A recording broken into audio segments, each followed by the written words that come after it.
Hi everyone, তোমরা নিশ্চয়ই title এবং থাম্বনেল দেখেই এই ভিডিওটাতে ক্লিক করেছো। তো খুব ভালো করেছো, কারণ এই ভিডিওটাতে আমি তোমাদের সাথে শেয়ার করেছি সোনাক্ষী সিনহার ওয়েডিং মেকআপ লুকটা। তোমরা যারা সোনাক্ষীর মতনই এরকম সিম্পল এলিগেন্ট সাজতে চাইছো তারা অবশ্যই কিন্তু ভিডিওটা শেষ পর্যন্ত দেখো। তবে আমরা বাঙালিরা কিন্তু নিজেদের বিয়েতে এত হালকা সাজি না, একটু হেভি সাজতে চাই। তবে যাই হোক, তোমরা যারা নিউলি ম্যারিড আছো তারা কিন্তু নিজেদের বান্ধবীর বিয়েতে কিংবা রিলেটিভের বিয়েতে এইরকম একটা সুন্দর সাজ কিন্তু সাজতেই পারো। দেখতে কিন্তু খুব সুন্দর লাগবে এবং তোমার কাছের মানুষটা কিন্তু তোমায় দেখে অবাক হয়ে থাকবে। তাহলে চলো ভিডিওটা শুরু করি। তবে অবশ্যই কিন্তু ভিডিওটা শেষ পর্যন্ত দেখো, আর একটুও যদি ভালো লেগে থাকে তাহলে অবশ্যই কিন্তু আমার চ্যানেলটা প্লিজ সাবস্ক্রাইব করে ভিডিওটা একটা লাইক করে দিও। মেকআপ শুরু করার আগে অবশ্যই কিন্তু তোমরা তোমাদের স্কিন কেয়ারটা খুব ভালো করে নেবে এবং সামার সিজনে চেষ্টা করবে সবসময় ওয়াটার বেস ময়শ্চারাইজার এবং টোনার ইউজ করার, যেটা খুব তাড়াতাড়ি কিন্তু আমাদের স্কিনে অ্যাবজর্ব হয়ে যেতে সাহায্য করবে। সেই রকম ময়শ্চারাইজার অ্যাপ্লাই করাই ভালো। তবে তোমরা যদি জানতে চাও কোন ময়শ্চারাইজারটা ভালো, তাহলে আমি বলবো খুব অ্যাফোর্ডেবলের মধ্যে পন্সের জেল ময়শ্চারাইজারটা ইউজ করতে পারো।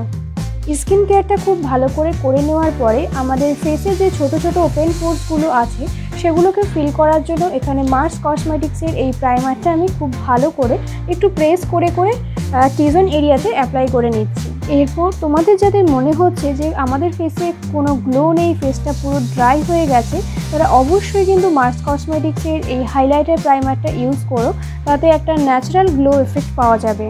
যতক্ষণে আমার ফেসে হাইলাইটার প্রাইমারটা সেট হচ্ছে তার মধ্যে আমি এখানে আমার আইব্রোসটা ফিল করে নিচ্ছি এবং আইব্রোসটা ফিল করার জন্য আমি এখানে মার্স কসমেটিক্সের জেল আইলাইনারটা ইউজ করেছি।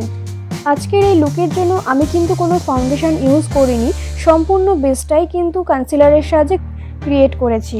ফেসের মধ্যে যদি ডার্ক স্পট কিংবা ডার্ক সার্কেল থাকে তাহলে সেগুলোকে হাইড করতে কিন্তু একদমই ভুলো না। সেগুলোকে তোমরা কনসিলারের সাহায্যে হাইড করতে পারো কিংবা চাইলে কালার কারেক্টিংও ইউজ করতে পারো। আমি এখানে ইনসাইড কসমেটিক্সের এইচডি কনসিলারের সাহায্যে কিন্তু আমার ডার্ক স্পটগুলোকে হাইড করে নিয়েছি এবং তারপরেই আমার ফেসকে আর একটু হাইলাইট করার জন্য আমি এখানে সুইস বিউটির এই কনসিলারটা ইউজ করেছি এবং এতে আমার শেড নাম্বার 02। তাহলে তোমরা দেখতেই পেলে কত স্মুথভাবে আমার মেকআপ বেসটা রেডি হয়ে গেছে। এটাকে সেট করব আমি রেনি কসমেটিক্সের মেকআপ ফিক্সারের সাহায্যে। মেকআপ ফিক্সারটা যতক্ষণে আমার ফেসে ড্রাই হচ্ছে তার মধ্যে কনসিলারের সাহায্যে আমার আইব্রোসটা আমি ডিফাইন করে নিচ্ছি এবং আমার ফেসের যেখানে মনে হচ্ছে আর একটু হাইলাইট করা দরকার সেই সব জায়গাগুলো আমি সুইস বিউটির এই কনসিলারের সাহায্যে হাইলাইট করে নেব।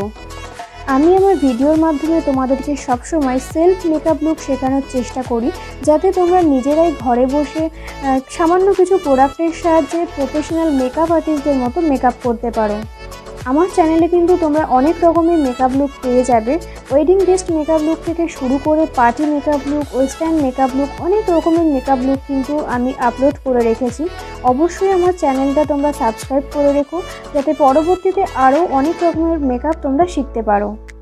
আমার মেকআপ বেসটা কমপ্লিট হয়ে যাওয়ার পর আমি সেটাকে সেট করার জন্য ইনসাইড কসমেটিক্সের এইচডি লুজ পাউডারটা ইউজ করছি। এই পাউডারটা কিন্তু ভীষণ ভালো একটা লুজ পাউডার। এটা অ্যাপ্লাই করলে কিন্তু ফেসে একদম এইচডি ফিনিশিং দেয় এবং আমাদের মেকআপ বেসটা লং লাস্টিং করতে সাহায্য করে।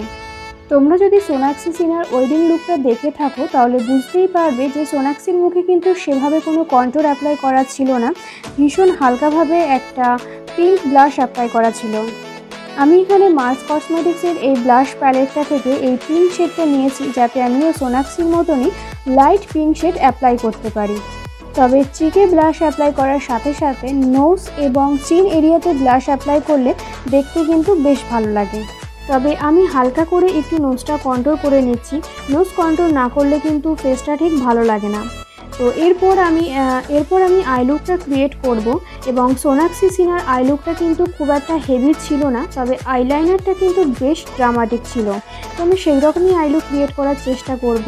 প্রথমেই আমি একটা লাইট পিঙ্ক শেড নিয়েছি, যেটা আমি প্রথমে আইলিডে অ্যাপ্লাই করেছি এবং তারপর একটা পরিষ্কার ব্রাশের সাহায্যে সেই কালারটাকেই খুব ভালো করে উপরের দিকে ব্লেন্ড করে দিয়েছি। তোমরা যদি সোনাক্ষী সিনহার ওয়েডিং লুকটা খুব ভালো করে দেখে থাকো তাহলে দেখবে যে সোনাক্ষী কিন্তু আই লুক এবং লিপ পুরোটাই কিন্তু পিঙ্ক অ্যাপ্লাই করেছে।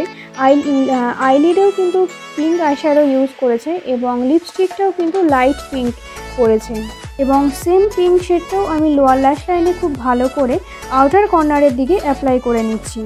এরপর আমি আইলাইনারটা ইউজ করব এবং আইলাইনারের জন্য আমি এখানে মার্স কসমেটিক্সের জেল আইলাইনারটা ইউজ করছি। মার্স কসমেটিক্সের জেল আইলাইনারটা কিন্তু একদম ওয়াটারপ্রুফ এবং লং লাস্টিং।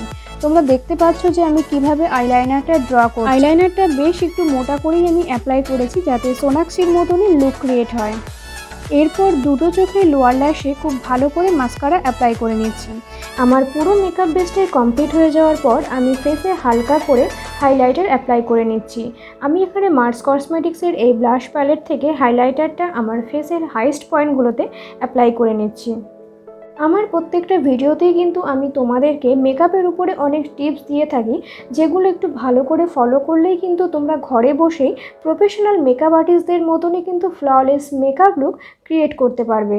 এবং সবশেষে আমি সুইস বিউটির এই লিপ প্যালেট থেকে এই লাইট পিঙ্ক শেডটার সাহায্যে আমার মেকআপ লুকটা কমপ্লিট করব। তাহলে তোমরা দেখতেই পেলে যে আমি কিভাবে আমার মেকআপ লুকটা কমপ্লিট করলাম। তাহলে চলো ফাইনাল লুকটা তোমাদের সাথে শেয়ার করি। So this is my final look. আমি কিন্তু অনেকটাই সোনাক্ষীর মতনই মেকআপ লুক ক্রিয়েট করার চেষ্টা করেছি এবং সাথে জুয়েলারিগুলোও কিন্তু খানিকটা সেম রাখারই চেষ্টা করেছি। বাকিটা তোমরা বলবে যে মেকআপ লুকটা তোমাদের কেমন লাগলো এবং কতটা সোনাক্ষীর সাথে মিলছে।